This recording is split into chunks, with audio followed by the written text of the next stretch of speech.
I'm Bob Cringely. 16 years ago, when I was making my television series, Triumph of the Nerds, I interviewed Steve Jobs. That was in 1995. 10 years earlier, Steve had left Apple following a bruising struggle with John Sculley, the CEO he'd brought into the company. At the time of our interview, Steve was running Next, the niche computer company he founded after leaving Apple. Little did we know that within 18 months, he would sell Next to Apple, and 6 months later, he'd be running the place. The way things work in television, we used only a part of that interview in the series, and for years we thought the interview was lost forever because the master tape went missing while being shipped from London to the US in the 1990s.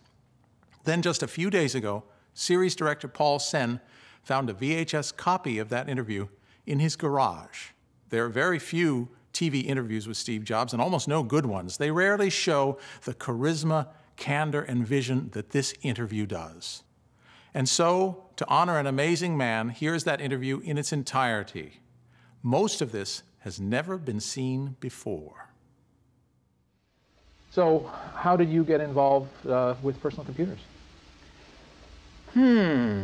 Well, I ran into my first computer when I was about 10 or 11.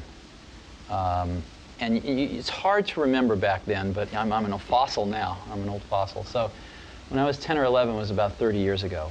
And no one had ever seen a computer. To the extent that they'd seen them in movies, and there were these big boxes with whirring. For some reason, they fixated on the tape drives as being the icon of what the computer was, or flashing lights somehow.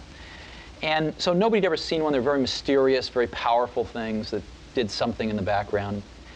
And so to see one and actually get to use one was a real privilege back then. And I got into NASA, the Ames Research Center down here, and I got to use a time-sharing terminal. So I didn't actually see the computer, but I saw a time-sharing terminal. And in those days, again, it's hard to remember how primitive it was.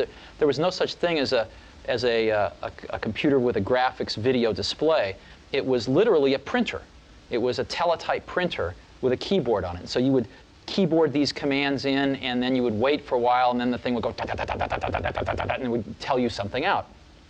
But even with that, it was still remarkable, especially for a 10-year-old, that you could write a program in BASIC, let's say, or Fortran, and actually this machine would sort of take your idea and it would sort of execute your idea and give you back some results.